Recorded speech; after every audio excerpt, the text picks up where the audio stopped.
Bring you up to date on the search for a man with a long criminal history.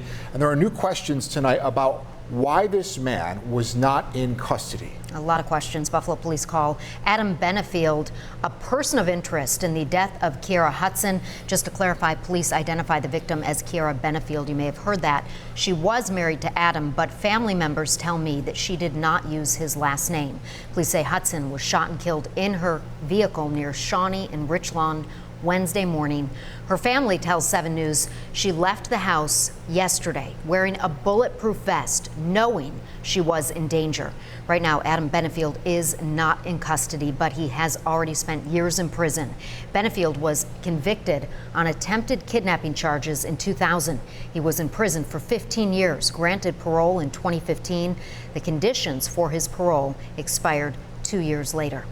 The 7 News I-team also uncovered new charges that were filed against Benefield earlier this week. The Erie County District Attorney's Office tells us Benefield was arraigned on several charges on Tuesday. That was 1 day before Hudson was killed. Those charges include assault, criminal mischief, menacing, unlawful imprisonment, and harassment. The DA's office also tells us these were all misdemeanor charges, and he was released because these offenses do not qualify for bail. And we've been doing a lot of research on this. That is not, of course, sitting well with Hudson's family. We are bringing you team coverage of a story that we first shared with you yesterday. Olivia Proya is live in Cheektowaga, where police just gave an update on the case a few minutes ago. But we begin with the questions and concerns about why Adam Benefield is still a free man. This is just crazy because a lot of domestic violence has been going on, especially with females, and the police are not doing anything. The courts are not doing anything. Montasia Jeter says the system failed her sister, Kiera Hudson. Kiera was shot and killed in front of her 3 children Wednesday morning. Jeter says Hudson was in an abusive relationship with her husband, Adam Benefield, who has a lengthy criminal record. His most recent arrest, Tuesday. He was arraigned and released. They knew that this man was a criminal. They should have never let him out in the first place. Andrew Hodge is the victim's ex-boyfriend and father of one of the kids in the SUV the day Hudson was killed. Hudson's family believes bail reform is to blame. I spoke with New York State Assembly Majority Leader Crystal Peoples-Stokes, who is a strong supporter of bail reform. At the end of the day, bail reform is about not incarcerating people prior to a trial. There was a lot of things they could have done with that gentleman besides let him go. But the clerk for the Cheektowaga judge that did let him go tells our I-team Judge James Spire's hands were tied because of bail reform, saying the charges, all misdemeanors, were non-qualifying offenses. The victim's family says they won't stop until justice is served. They say there were numerous warning signs, including a video posted on social media appearing to show Kiera being physically abused. She just bought a bulletproof vest 2 days ago, posted it on Facebook. And she took a picture in it last night and said, if this isn't a cry for help, I don't know what is. Buffalo Police Department. Nobody did anything. Nobody has been doing anything.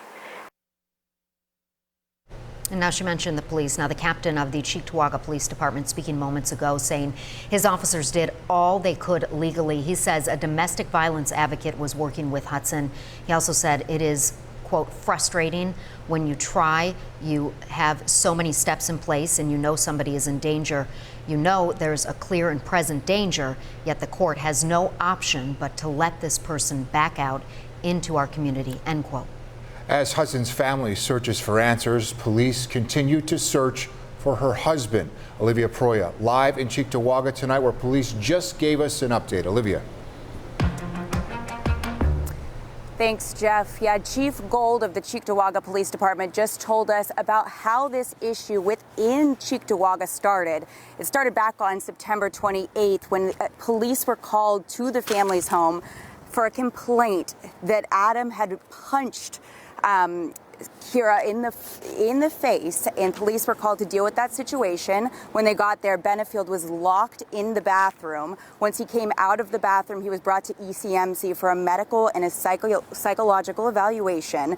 During that time, they issued a warrant for his arrest, and on Thursday, a domestic violence advocate made contact with Kiera. and she showed her a video of the injuries and the actual assault that took place. The domestic violence advocate told her to send that video to police. By Friday, they still had not had the video and arranged for a meeting with the victim on Monday. By Tuesday, the suspect turned himself in, and he was arraigned and released because the charges that were put against him did not qualify for bail. Police say that is frustrating. New York State is the last state that doesn't take into account the dangerousness of a defendant to the community when considering bail. That is something that we've asked for. That is something that we will continue to ask for, and we hope that our elected officials consider those changes. Commissioner Gramaglia from the Buffalo Police Department was also present here today. He said that Adam Benefield is a person of interest in this homicide that took place yesterday. They consider him armed and dangerous. They have no information of if he's suicidal at this point, but they do believe he is local and have full efforts to find him. In Cheektowaga, Olivia Proya, 7 News. All right, thank you, Olivia. Also tonight, Crime Stoppers in Buffalo offering up to $7,500, a reward here for information that leads to Adam Beningfield's arrest. You can find much more about this search and also about Kiera Hudson. All available right now at WKBW.com. And help is available for anyone in an abusive relationship 24 hours a day. You can call Erie County Child and Family Services at 884-6000. There's also the Family Justice Center at 558-7233. We also have these numbers on WKBW.com.